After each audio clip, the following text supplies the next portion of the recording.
Welcome to my 1-year-old hardcore world. Recently, I've been wanting to build bigger and a little bit more experimental with my things, and I feel like the valley is just a little bit too limiting and it makes me feel a bit trapped. So I think it's time for us to work our way out of the valley into some new areas. So a while ago, we worked on the path kind of leading up this mountain here, going all the way over to our Wither Coliseum. And right past here, we have some red wool marking out a future path that is going to lead out over here towards this mountain and further. Okay, sorry, Mueller, we got to get off you here. I feel like this is hard to capture on a horseback, but all the way past these cherry groves and this mountain and even further away, there's some really gorgeous terrain that is nice and open. And it's a nice clean canvas for me to work on. And I want to work on some pathing that's going to lead all the way out here, even a little bit further. Right past this mountain here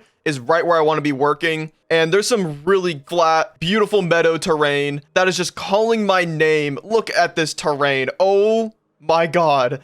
This is why I need to explore a bit more in this world, because look at this. Oh my God, it's so nice. Obviously, there's a lot of like terrain here. We got to fix up a lot of potholes from cave generation and maybe just some kind of general smoothing of the terrain. But first, we got to work our way out over here. So flying our way back, you can see our first dilemma is this giant valley on the other side of our already existing valley. For context, our valley is on the other side of this mountain. That's where I want to make our initial exit point from the valley, and this is where I want to end. So what are we going to do to cross this gap? Everyone, say it in unison, a bridge! Yes, that's right. We're going to work on another massive bridge. We currently have our white bridge. What, the bridge? And I really am in love with that bridge, but I want to experiment with some other architecture styles for bridges. I've been looking at a lot of bridges recently, and there's some really cool ones we can work on. So I think that's going to be the first thing we're going to do, is we're going to make our beautiful bridge kind of starting up over there and ending over here in the middle of the air. Now, that will be an interesting part because I also want to terraform this little mountain here with the cherry groves on it.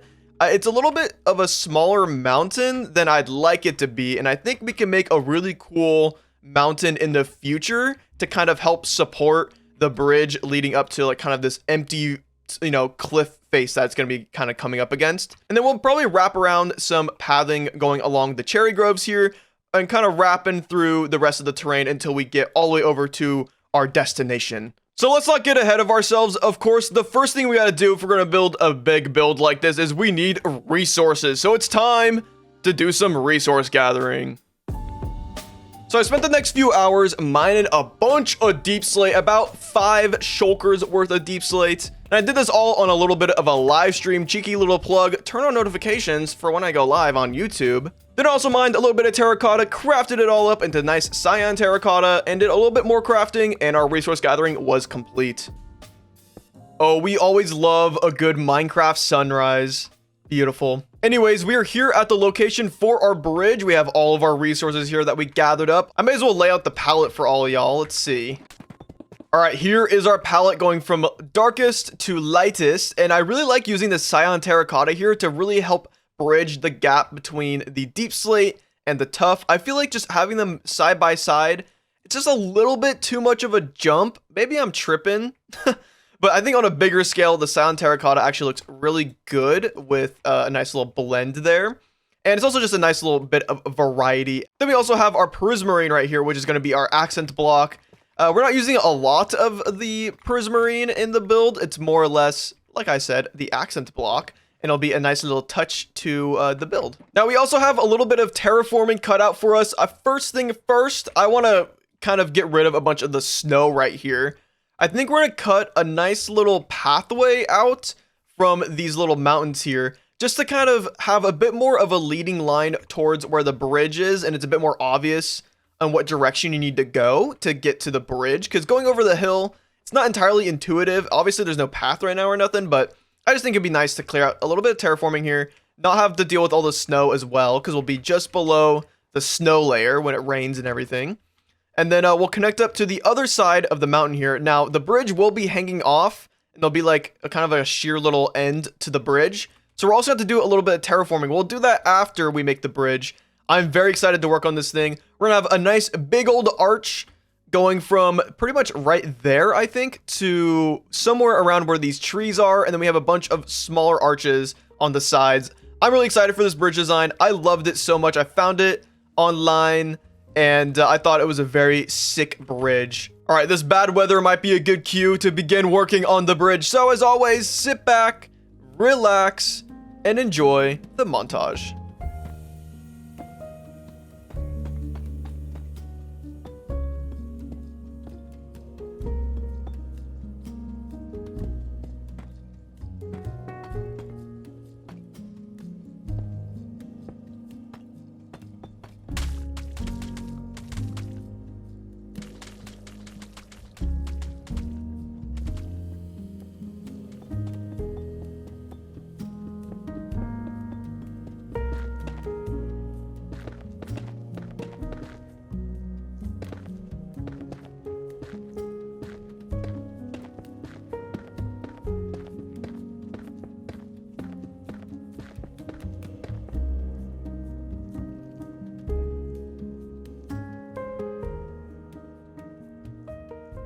Snow in Minecraft is one of those, like, most inconvenient little nuances that, frankly, I wish I could get rid of it.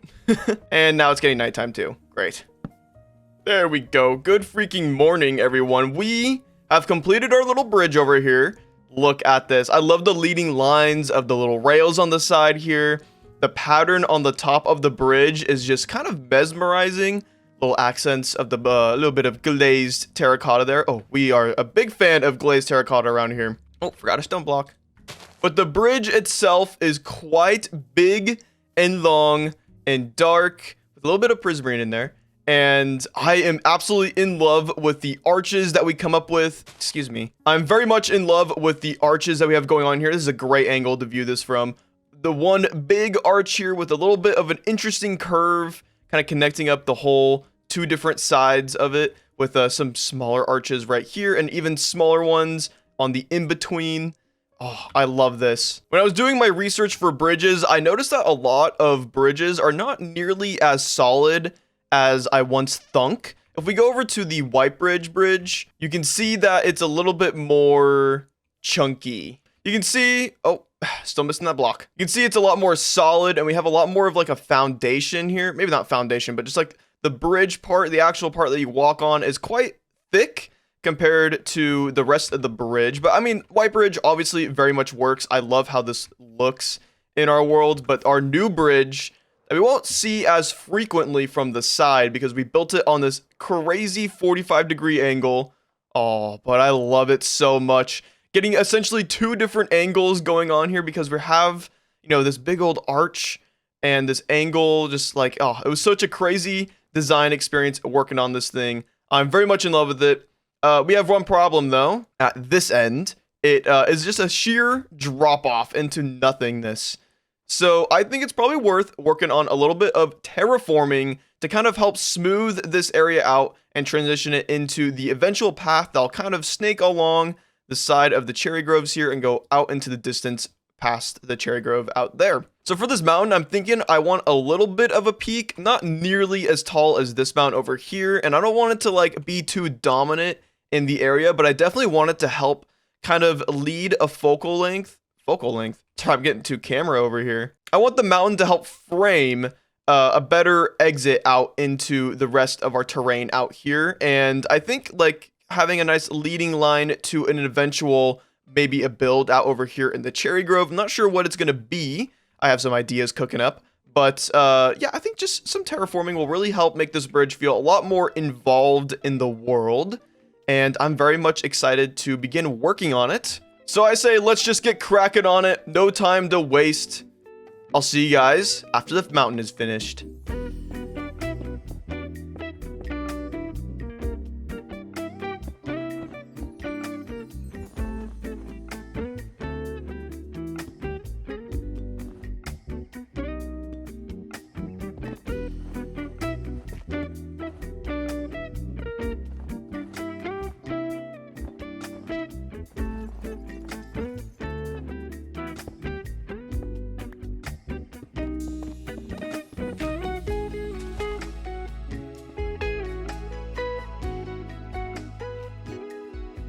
Sheesh! Look at that mountain. Oh my goodness. I am very, very pleased with how this turned out here. I love the texturing on it. We got some nice colors coming through.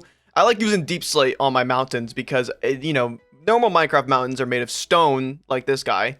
And just throwing in some deep slate and some tuff is some really nice texturing. Makes it just feel a little bit more unique. And now our bridge is no longer floating on the other side. And we have a nice little ride leading over here with some nice layering too with this other mountain in the background. I really like that mountain. Then as we get on the other side here, I've done a little bit of extra terraforming to kind of bring a nice little path through here, just because the terrain underneath, if we look at the actual terrain, is quite hilly. And it's also a mob spawner. Oh goodness. Oh, it looks like I missed a block over there possibly. But yes, overall, I'm pretty content with how this all turned out. We're missing a lot of detailing, like some grass and some other foliage. But I kind of want to wait for 1.21.5 to do a lot of that, which hopefully we will update soon to 1.21.5, but for now, we will have to wait. Anyways, y'all, I've put a lot of effort into this episode so far. We got a whole mountain and a whole new bridge, and honestly, as much as this isn't a much of an impact right here, this little bit of terrain, but this took me a good like 30 minutes to clear out, which is kind of crazy. But now we have a lot more potential to start working our way away from our valley. I'm very, very excited for future episodes and future builds, but don't get it freaking twisted, all right? We are still going to be continuing to work in the valley. We have a lot of unfinished projects here that I am still very much excited to work on, but I've just, once again, was feeling a little bit trapped, so I think it's worth to start expanding outwards. And of course, because it's episode 50, there will be a world download for channel members to download. So if you're interested in downloading my world, make sure to join as a channel member and you will have access to everything and anything inside this world. A lot of people ask for schematics of certain things, and I just recommend coming in here and grabbing it yourself, especially the nether system. A lot of people really want my nether rail system. And frankly, I wish I could just give out schematics for it, but a lot of it I have just built in survival and there's no schematics. So I recommend just grabbing it yourself if you really are wanting that. And just another quick reminder, if you do join as a member, make sure you join the Discord. That is where the download is available for you to download, I guess. Sorry, I feel like I've said the word download like freaking 50 times in the past 10 seconds. So anyways, thank you all so much for watching. Thank you to all of my barcer pluses on the left side of the screen. Thank you for supporting. And thank you for watching. I always appreciate it. If you liked the video, make sure to like the video. If you liked me, subscribe. And if you liked me a lot, consider joining as a member. All right, y'all, that's gonna do it. Bye.